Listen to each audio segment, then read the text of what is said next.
Hello and welcome back. This is Colin Keeley here, And I'm Brent Sanders. and we are two guys buying and building wonderful internet companies. Yeah, and we haven't recorded an episode in quite a while. So welcome back if you basically took the summer off of podcasting and wanted to share a recent story or recent sort of happening about some acquisitions that we've been doing. One in particular that we call a venture orphan. And why don't you explain just a quick rundown? What do we consider a venture orphan? Yeah, startup that raised venture capital and didn't achieve the triple digit growth rates that they were hoping for. So often they're good businesses on paper, often than not overly bloated teams because they were trying to reach that triple, double or whatever you need to be the next Uber. But talking to these folks, they raised a bunch of money, often going out of business or just not on the right trajectory to raise the next round of capital. I can give some backstory on this specific one. We're going to tell as many details as we can, but keep it, anonymized. So this particular business was a managed marketplace, so not like pure software. Example of this is a business that we worked with in the past. It's called Paro. So they'll match you with like a finance professional, a bookkeeper, a CPA, a CFO, and they'll take like half the money basically, or in that ballpark. So recurring revenue, but it's not 90% gross margins. And so this business, it's roughly 50%. Paro was something similar. And it was the GMV, so top line's like 3 billion-ish. And then they take roughly half of that in net revenue. So 1.5 or in that ballpark. And they were losing 50 to 100,000 a month was kind of their situation. We didn't get their exact financials. It was always murky, which how they ended up in the position they did. And then more background on them. They raised a few million in equity, some venture debt. The founders, there are two of them. I'll just call them Jack and Jill, just to so we have names to refer to. Jack was in charge of the demand sides and sales. He personally guaranteed around 300,000 in debt, and Jill was in charge of product and supply, so the other side of the business. And then how it came to us, because sourcing these things is always kind of funky. Minority investor was backing them and wanted to do a new deal with us because they were going out of business and had a deal on the table. And we are also friends with the majority investor who put in $1 million or so in equity. Anything you want to add to the background here? No, I think that's right. I mean, so this company was racing out of business. I guess they had a deal on the table. We got kind of looped in a little bit too late. I guess that's one, maybe not too late, but one reflection is that every day the situation got worse. And so had we known about it 2 weeks earlier, maybe we could have gotten it done. Maybe not even still. So, but we really value the referral there. And it was like, okay, their situation from the people that put equity in is they were going to zero. So there was an offer on the table for acqui-hire. They were going to bring over the team. All the debt and equity was just basically going to get written down, that's normal. That's part of the venture game. Just one clarification there. The personally guaranteed debt was going to get paid back. And the venture debt was also going to get paid back with the offer on the table. The equity, the shareholders are going to zero, which included like friends and family. And like your best friend's mom put money in and they were getting nothing. Yeah. And so the founders, we had an initial meeting with them. So we first met with the equity holders and they're like, this sucks, number one. And we're fine writing it down. If that's what it's going to be, it's what it's going to be. But we don't really agree with the founders that like, this isn't a great business. It's a great business and they aren't achieving the growth that they want and they want to keep funding that growth. And the acquirer is making it sound like they will keep funding that growth, but they're losing 50 to 100K a month. So it's like, if you're not achieving that growth trajectory, you got to make some changes. And so we've been a part of a couple of these where it's like you want to wipe the slate clean. The current plan's not working. How do you put this on a sustainable path? So we got on a call with one of the founders. And one of the things we said that like very upfront being like, hey, we know you have a deal on the table. He had his personal finances tied up with this. Again, there's this personal guaranteed debt that he had. We're like, we really don't want to fuck this up for you. That was like what our intro from the people that referred to us were like, hey, we don't want to screw this up. We really don't want to make sure that he gets taken care of. But we also want to retain our equity. And so we're going to zero. So he stated kind of in the early stages, like, we feel terrible about this. That's our number one priority is giving our shareholders some value. These, as you said, family and friends were involved. These investors have been working with us for a long time. And so we we're kind of looking at this as an opportunity to provide a better alternative, right? And so the alternative we provided, we kind of put something quickly together. It was going to still wipe out his personal debt, but bring the company to like a sane but profitable run rate, right? Like just forget about some of the pie in the sky startup ideas for a little bit, but and just focus on the core business and make that run well and be profitable. And I feel like that went well in the first meeting. And then I don't know, any reflections from our first sort of like introduction to the business? So you alluded to it. We were brought in pretty late. They had this other offer that they'd been working on and like somewhat finalizing for weeks. And we were brought in to be like, hey, this is closing fast. Can you guys move fast? So I was out. I think I had like a rural wedding, like rural Colorado. We hopped on a meeting almost every day with the founders and the equity backers and the debt holders and like all the different kind of shareholders involved and tried to learn the business as quickly as possible. And kind of the problem there was that the way they ended up in this situation was they weren't great at finances. And so we didn't really have a great sense. You have these obligations to the supply side that you have to pay every month. It seemed like no one really knew kind of what was owed every month. So for us to have a deal make sense, we basically have to model out the financials under our ownership for the next few months in the future state. And it was hard to rebuild that P&L without like proper information, which seemingly no one knew. But Yeah. yeah, I mean, otherwise, I think your intention was to fly out and your flight got canceled. So like we try to get in person as much as we can was the thought there. Yeah, I forgot about that. Yeah. I thought that's always served me well. I wanted to fly out to their location as soon as possible. And I tried doing that, but the flight got canceled day of. I was like, oh God. So we ended up doing a Zoom call for like 3 hours with one of the partners. And I got to see kind of where they were at and more on the product side and the operation side and like what they're actually doing and running through the business. And it was pretty clear that it was bloated. There was a lot of like they had set up all these jobs for growth. Everyone was making six-figure plus salaries. It was just not fitting kind of what they were actually doing revenue wise. So we did I hate to sound like pure private equity, but we just saw a great opportunity to like, hey, you can do all this stuff with different types of labor. You can do this stuff. You don't have to do all the things that you're necessarily doing because a lot of the things they were trying to do was like, we're really trying to get people on our tech platform, which we saw with other marketplaces. It's like they don't really want that. Like they want to hire these people or they want to connect with this other party and you're connecting them. Get out of the way, make it easy to pay them and sure, if you can add value, but they were like, we really need re-engagement in our platform.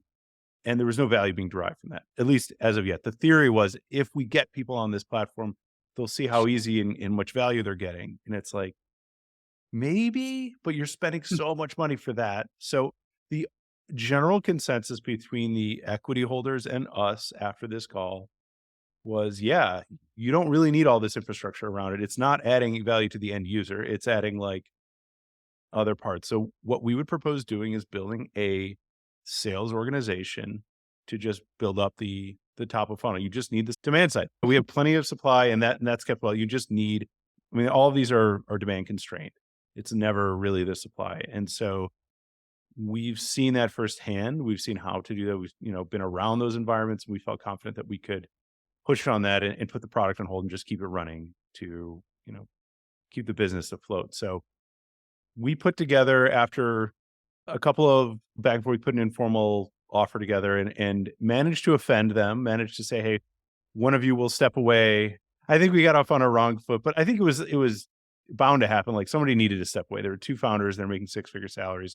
There didn't need to be both of them. But I think the feedback to us was like, well, we would have liked to have been asked, which is the contrast to I think what we were getting feedback is like, we want number one priority is we want our shareholders to get paid back. And then number two is like, we would like to see this business continue on and grow again.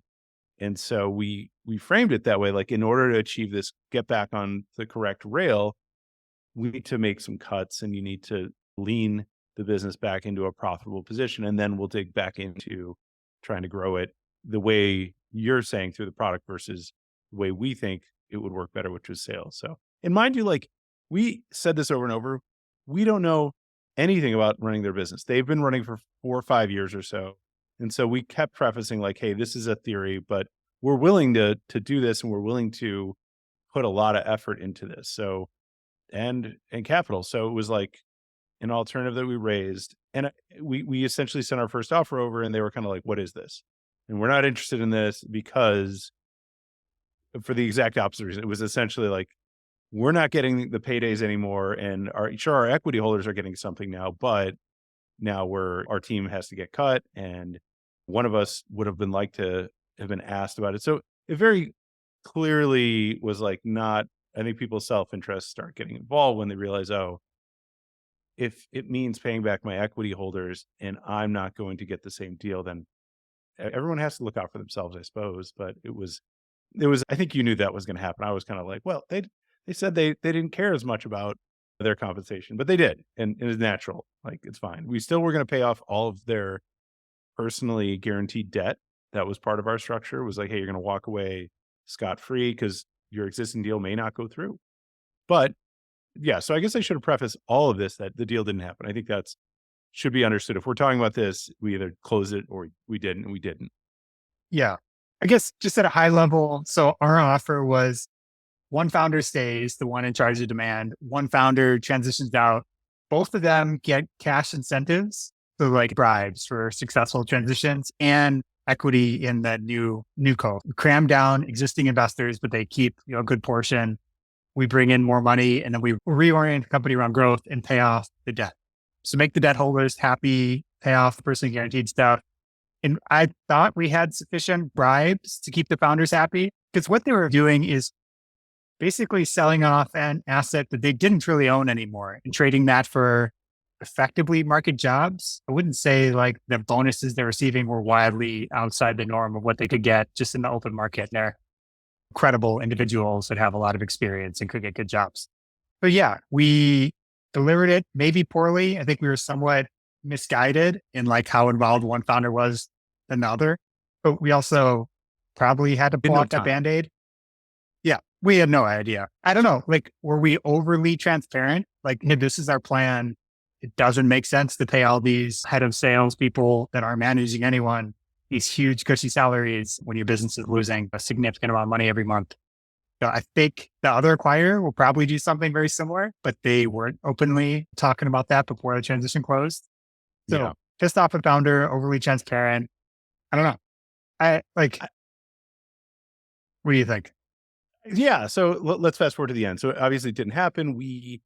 I think it got weird. Essentially, this was the takeaway. And the reason I think, so as I said in the beginning, every day it got worse. Every day it got uglier. The business, they had more uncertainty and likely more debt than they needed. They needed to pay, they were receiving payments and they need to pay their supply. And they didn't know it. They were like, well, look at last year. And well, last year was $96,000. You think that's going to be what it is? And so we kept running this calculus. It's just every single day got worse and worse and murkier and murkier. And so, yeah, the last call that we had with the founder, he was kind of exasperated that we weren't. So here's the other weird thing. And this is a red flag for others that are listening. If you're looking at a venture orphan and they've hired investment bankers to help with the transaction, that's generally a sign like something's weird. And I remember seeing that early on. They hired an attorney, like high-end attorneys and an investment banking team to essentially put the sale, like a deal together.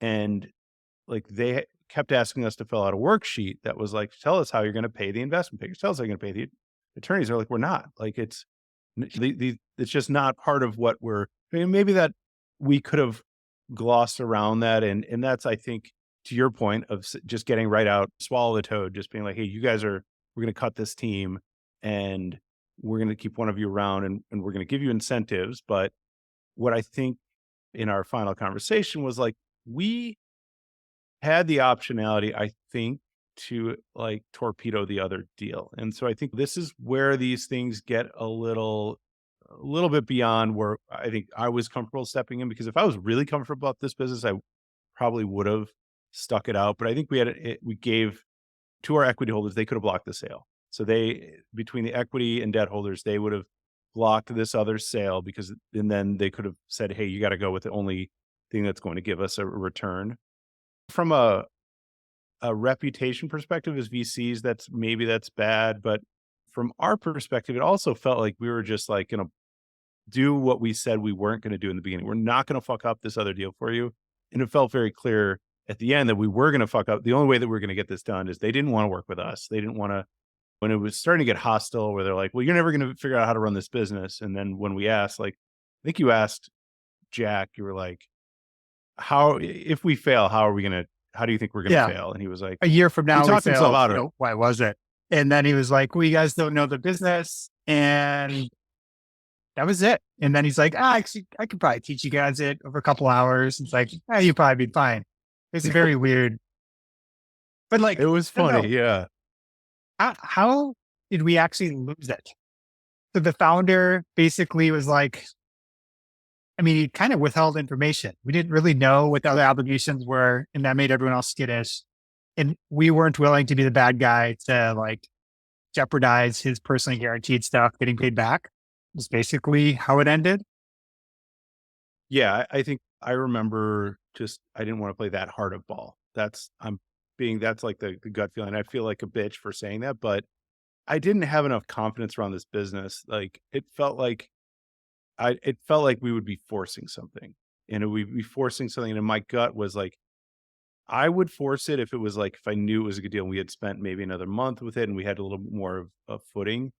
But it just felt like fucking somebody else's like life-changing deal up just to get one more deal closed. And I'm a deal junkie. I think we both are. And like I think it's good to know when you have a problem, right? It's like it's good to know when it's about that of like, hey, well, we started this, we got to close it. I'm not going to waste my time versus like, is this thing even going to be worth anything in 6 months? Like, we didn't really think that that was going to be the case. So, could we have obfuscated our cuts? Yes. Could we have laid out a really pretty picture, being like, hey, you guys just come on board and we'll figure it out, and we're just going to pay everybody, and it's going to be great. Like, we're going to be in house with you. We could have made a pitch that would have made it seem like it's a way better offer, maybe not way better, but at least like this is a real pitch where you retain more ownership because by the way, their ownership was going to zero too, but they were getting some sort of equity in the acquirer or like RSUs, I would assume, like a typical acquihire. So there was a pitch to be made there that we kind of were too Midwestern, I guess, or too just transparent, being like, this is what we're going to do. We're going to take Jack and cut all the other people because you don't need a VP of product for a product that nobody uses it has less than 100 users, right? So it's we're going to make the business for now, not for later, or for what the growth is. So yeah, there were a couple of things, but I know there was a point at the end there that we could have kept it going. We could have gotten the support to block or slow that other sale, but there were just too many things that were like, this doesn't sit right. Like this doesn't. And then at the very end, I'm like, we even really want to do this? Like this exact business. It was like, uh, if we wrested control from them, would we even have the expertise and knowledge? And it was just too many things that were like, nah, you're not that close. And it was just too distant. So, and I also got that sense from the sponsors that brought us in is that they loved the idea of doing this and they loved the idea of retaining their equity and they loved the idea of us putting it into a new direction. But I think at the end of the day, they also saw the writing on the wall. And I don't think there was an appetite or ability to put more resources to to do it because it's kind of good money after bad after a while.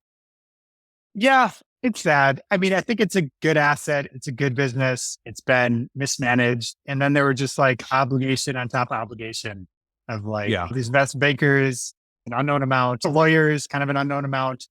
I think maybe if we were brought in a couple weeks earlier and could have got more finalized numbers for those things, the deal would have made sense or wouldn't have, but at least we could be more concrete about it. Yeah, it's just kind of a Yep. bummer. It was a good exercise. Yeah, I guess that's the thing. The important takeaway is like we went through this, we've been through this a couple times now, and we are going to continue to see these. The market sucks, right? The economy is tumultuous. The fundraising market is difficult for underperforming companies. So I guess that's the call to action here is like send us more of these deals. We are very interested in doing them. We've already gone through this a handful of times. We haven't closed one of these. We've closed several others, but I really do think that there is something to this model, and I think that we should put a lot more energy into finding them. It's just my sense is it's all referral. It's all networking and this kind of stuff. It's all like, yeah, I'm on the board of this, or I'm an investor in that. And like an acquihire, it almost felt like what they were doing should be legal, to be fair. Like, I'm not saying they should bankrupt themselves because they definitely put, a lot into it, but I guess it's the part of venture capital. They know what they're getting into, but it also feels like almost wrong in some respects. So I am I'm offended for the friends and family and the other investors. Like, I do think you take money from people, like they worked hard to earn that money somehow. And you do have a fiduciary responsibility to like treat that money well and get them a return best you can. So it is just wild. These people that bet on you super early, you just screwing them over, fully, not even trying to make them not whole, but like the best you can. And they just got nothing. It is I'm wild. no It seems like I'm it's no maybe attorney. not illegal. Yeah, I'm not no attorney, but it's like there's this idea of like fiduciary responsibility. Like if you take people's money, I don't know if that's the case with venture capital. Obviously, I don't think it is, right? That you're technically your fiduciary. I think it's just again coming back to our Midwestern roots. It feels wrong, but I also know like they're in a tough spot. I would have probably done the exact same things they did.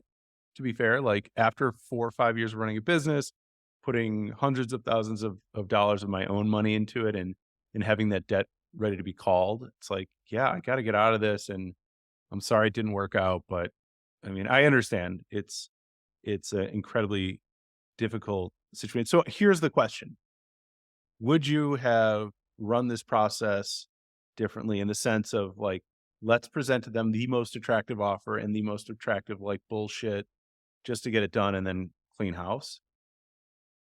No, I would have been more open to keeping Jack and Jill, I guess. The only real regret I had, I think we learned the business as quick as we possibly could have. It would have been better if you could have flown out there and met in person. I think we would have known more. I probably would have kept both founders and kept them certainly both more involved earlier on. That was only like the foot fault that we had. Everything else was just like, there was a time constraint that kind of screwed us. But I think you have to be clear that like you can't keep the whole team. The reality is Yeah. just the reality. There's no hiding that one. Yeah. Yeah. It makes sense. So yeah, I guess that's that one. We wanted to share that as a sort of a learning, but more so to, if you know of these types of deals or you're seeing this category of deal where it's still a great business, but it's not going to raise another round. This is our bread and butter now. Yeah, I think it should be. I mean, I think I know a few smart folks going after it. I don't think there's that many of them that are credibly, looking to do it.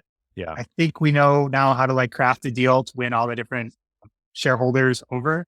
The founders, you basically bribe them, cash payouts, some equity.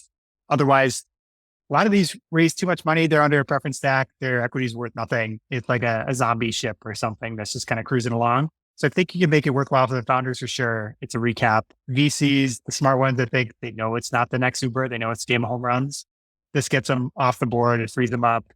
It closes out the fund, depending on if it's an old fund or something. And you give them a PR win. So you could say, hey, we sold this thing off. And so the rough way we structure it, which is complicated, is often like your debt gets paid back or continues to roll on a new company. The existing shareholders, the VCs get crammed down or zero if they want out, depending on the structure. Founders get some equity. They get the bribes of cash payouts of sorts. We buy the majority of the equity and like bring in more money for growth. And that's how it works. And one thing that I thought we presented well for that was introducing vesting, like not coming in and saying, hey, we're going to take some chunk of it. We would also vest, right? I think that's important to keep in these deals. I know it's not generous for us, but if we were to, in most cases, if we do what we're going to do and at least repackage this and get it on track, like we only put 6 months into it or something like that, I think we'd want to accelerate it to a year or something, but assuming 4-year vest with 1-year cliff. But I do feel like something like that, reintroducing vesting is also great because you just saw what happens when everyone vests and it just pollutes the cap table. So there's just all these hunks of dead weight sitting around. Yes.